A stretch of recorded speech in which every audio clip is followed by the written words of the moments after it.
Welcome to the final module. We are going to be talking about the best foods to support yourself so that you feel better moving forward, because obviously nutrition is such a huge part of it. We touched on the supplements in the past module, as I do feel that those are also very important for new moms to start feeling better faster. I've never liked the answer from some doctors that there's really nothing that you can do, and if you're having some baby blues, then just give it time and you'll get over it. I don't think you have to suffer like that. So that's why I touched on those first. But we're going to get into the nutrition to best support you and baby. So we discussed in previous modules that when we have that heightened level of stress, which giving birth is a stressful event. And before that, it's not that we all live these stress-free lives. So as I've mentioned before, that huge stressor can just put people over the edge. So in order to help ourselves bounce back, magnesium is super important. Zinc is important. Vitamin C, B vitamins, iron, healthy fats, protein, and vitamin D. So I've listed these out for you. I also have something you can click on, the handout, where you can see all these again listed out. But in order for you to equate the amount of protein that is proper for you, really the range is 1.6 to 2.2 kilograms per body weight. So I typically only tell someone to go on the higher end of that when you're calculating, when you're like high level athlete or you're trying to put on more weight. So I tend to stay more in the 1.8 range, 1.6 to 1.8. So what you would do is take your body weight, divide that by 2.2, and then you multiply that by 1.6 or whatever you want to do. The number won't be that different anyways between 1.6 and 1.8, but that's a good target for you. But getting all the rest of these foods will be super, super crucial in order for you to bounce back. So, as I mentioned, when we're stressed, our body will naturally get depleted from these sources. Let's talk about some symptoms of these nutrients specifically. So, and a lot of them will sound the same as we've talked about. So, muscle cramps for magnesium, you'll feel fatigued or weak, nauseous, loss of appetite, maybe numbness or tingling, abnormal heart rhythms, hypertension, insomnia, migraines. So doesn't that sound kind of similar to what we've been talking about? Even with postpartum, a lot of women struggle with sleep. When you're in that first phase, you tend to have higher blood pressure, and sometimes headaches are associated. That could also be with hormone imbalances, which if we address what we have been talking about throughout this entire course, then that should also find some improvement. So zinc, frequent infections, slow wound healing, hair loss, loss of appetite, changes in taste or smell. That one I would say is huge for knowing specifically if it's zinc. I've had patients with that. That was also a symptom of COVID. And typically if you high dose zinc, that would get better. Some individuals may experience diarrhea, infertility issues, and some skin conditions as an acne or eczema. And we did talk about that in the previous module. Ask yourself all those immune-related questions and then support yourself accordingly through supplementation and then also through food. You can, once again, view these food sources and try to get more of these into your diet. Vitamin C. A lot of times I'll know this with the easy bruising, bleeding gums, joint pain, muscle weakness. That could also be related to other issues, but that is a symptom of this. And then overall immunity can be compromised. So we talked about that before too in the previous module, and how to support yourself supplementally. B vitamins. Some symptoms are poor memory, cognitive dysfunction, skin dryness, dermatitis, digestive issues, depression, anxiety, anemia, nervous system issues. So you can see how, if someone's not getting adequate nutrition, how these things will come about and people don't know what's going on. When you have high levels of stress, vitamin C and B vitamins are the first things that are depleted. And look at the symptoms attached. Vitamin D deficiency, bone or muscle pain, fatigue and weakness, impaired immune function, mood disturbances. You can see the trend, right? So it's better to just, instead of trying to obsess over, oh gosh, what am I specifically deficient in? Why don't we just get a wide range of these food sources that I have listed out here and we hit all of them? And you're not going to overdose on these nutrients. The nice thing is when you eat food sources of these nutrients, you will be on the safer side of worrying about having excessive amounts of things. Okay, that's typically if you're not getting a variety of foods and you are on one nutrient.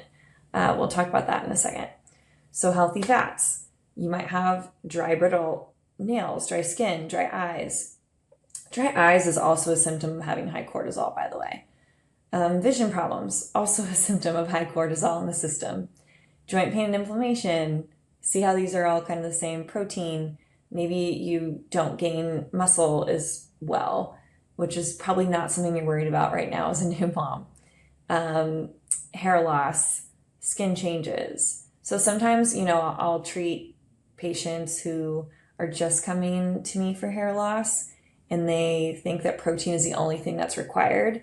And that's not true. Getting this variety of nutrients in your diet is what helps you the most. So iron, fatigue, pale skin. So pale skin is usually the one that you would see in the shortness of breath. And then the cold hands, cold feet. Pica, that's when people crave non-food items like dirt and things, or even very random things that you wouldn't think of. That's typically an iron deficiency. So if you have any of those, then you want to, once again, go back to this food list and try to focus on these items and get a variety. So this is just my kind of simplified food list. So foods to avoid. Obviously want to avoid processed foods. You're a new mom that's tired. Eat the bag of chips. Have some cookies. It's not going to be the end of the world. It's all about balance. Overly oiled meals. I would say this, especially if you're someone who struggles with constipation, because we want to make sure your detox pathways are working well, and consuming too much fat sometimes, which would be the overly oiled meals, which is also inflammatory, can also slow your digestion down. Excessive commercial meats and dairy consumption. So this would be like a deli meat or like the slices of turkey or the things that are the salamis and things. Those can be actually pretty inflammatory, especially, once again, if you're constipated, I would remove those. If you are at the point where you have gotten your period back and you have really bad period cramps and symptoms, then eliminate those at least the 2 weeks leading up to when your period starts. If you're not at that point yet, still avoiding these things will be helpful to you because they actually will increase something called prostaglandin production, which is an inflammatory marker in the body and can increase contractions, which is why if you were getting your period and you did get your period back, that would make your period cramps worse. Excessive caffeine intake, because caffeine stimulates the same pathway that we've been talking about this entire course, that HPA pathway. And so if we're already stressing that pathway too much and we're trying to heal it, the more we consume caffeine or any sort of upper, we are not allowing that pathway and that hormone pathway to rest and get better, if that makes sense. So that means we're going to have more cortisol released. It's almost like I call it like a fake boost of energy, because you're not getting that naturally from what you're eating. You're forcing cortisol to be released in order for you to get some energy there. So we don't want that, because if we have an excess release of cortisol already, then we're going to have more of a deficiency in all these nutrients that I just talked about, right? So I get it. You're a tired mom. Maybe try switching to a green tea. If you're super addicted, try limiting it. You don't need to do it cold turkey, but my moms who have taken it out and can do it comfortably without getting migraines and all these other symptoms, they tend to do better than the ones who are still trying to hold on to their precious coffee. Maybe switch to decaf. And I'm not anti-coffee. I just think for this stage of the game, and if you're feeling poorly, it will really help. So foods to consume kind of goes back to this other list I've had, but you can see fruits, vegetables, sweet potatoes, any sort of potatoes, lentils, black beans, kidney beans, oats, grains. I prefer most of my patients to consume gluten-free if possible, and we'll talk about that in a little bit as to why that is too. Fish, chicken, turkey, organic tofu, grass-fed meat, all those good things, avocado, olive oil. Once again, try to keep it to a minimum. People sometimes go a little oil happy when they cook, and that's not always the best thing. Healthy fats are important, but not always the best to overconsume them, okay? All right, so as I mentioned earlier, really the most important thing, and to make sure, I think some people get so obsessed with what they're eating and they worry what if I'm okay? Oh, what if I don't need more B vitamins, or I don't need this thing. I'm going to have an excess of it, or I'm going to have too much zinc. If you get a variety of things through food, that's so unlikely to happen. So the best thing to do for you and for your baby, especially if you're breastfeeding or pumping, you want to have the most amount of variety of foods. This means you can have chicken, turkey, salmon, broccoli, zucchini, squash, strawberries, blueberries, sunflower seeds, walnuts, cilantro, almonds, oats. Those are all different categories. I don't mean just 30 to 45 different plant-based foods, although I do think that having more vegetables is more beneficial for good gut health because you're getting all the fiber, and fiber is very good for your gut. And as you're breastfeeding or pumping, giving your baby your milk, you're essentially helping your baby form its microbiome. So making sure you have a healthy microbiome through getting a variety of foods will really optimize that. And this is true for any stage of life. Even once you're done having kids, getting a variety of foods is always going to be the best thing for resilience for you, building a stronger immune system, stronger hormone, or a more robust hormone health, your health in general. So we mentioned this before. A lot of people now have this MTHFR gene.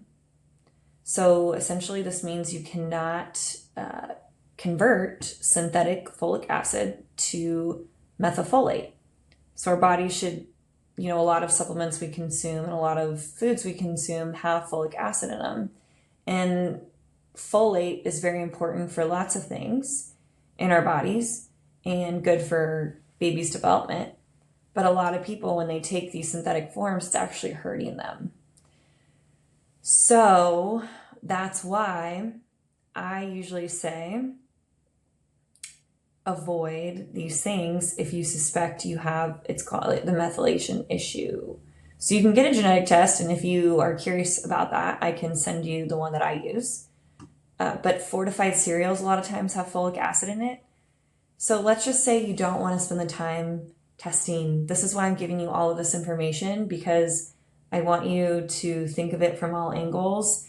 And these are things that I've seen commonly when I'm helping women, and they will have an MTHFR gene issue.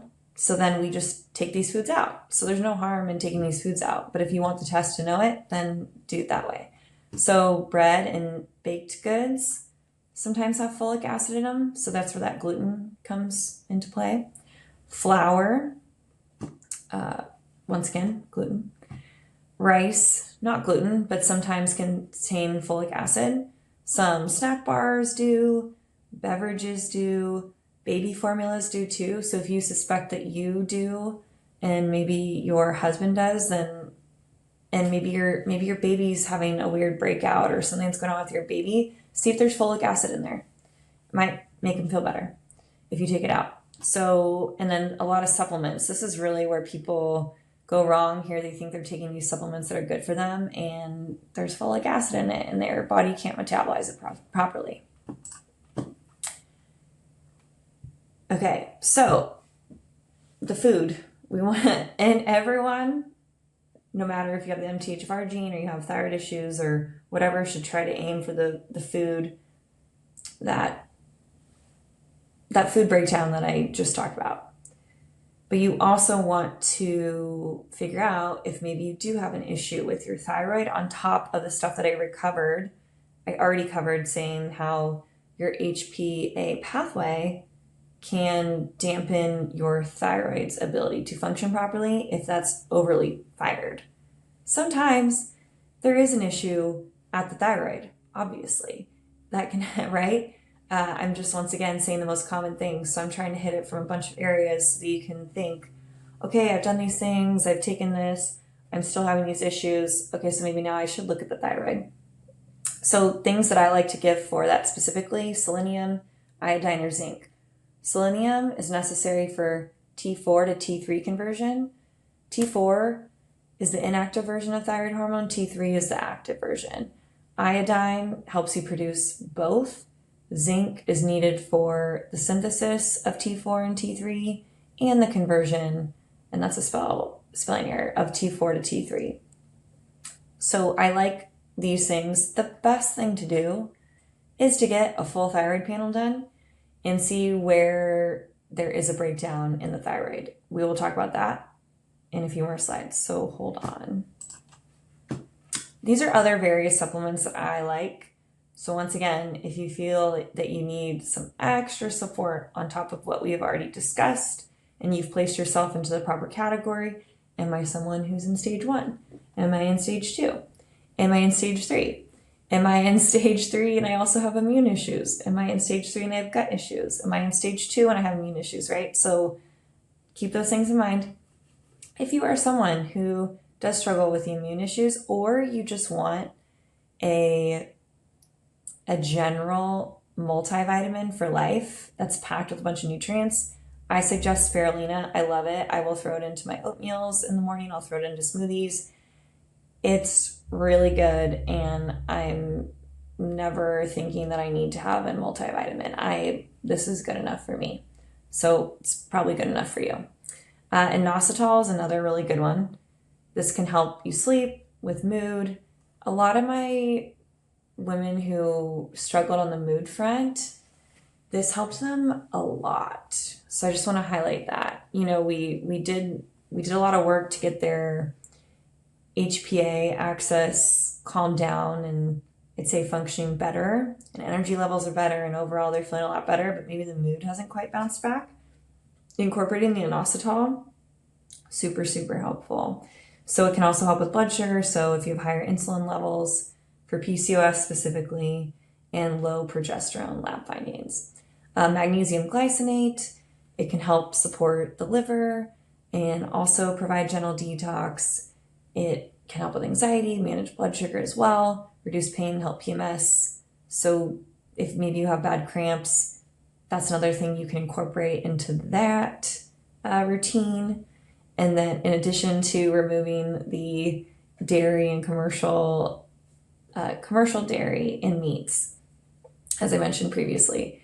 And then NAC is another good one if you have those stubborn immune issues. Let's say you have a history of vertigo, Meniere's, something a little bit more intense, herpes type virus. I do think this is really great, especially for someone who was given pharmaceutical drugs during labor. And I'm not going to talk about if that's good or bad. I don't think there is a good or bad. I think it's whatever you need in the time in that at that time. So, but if that was you, I would highly suggest adding NAC. These are all going to be linked in the handout that I have provided for you guys.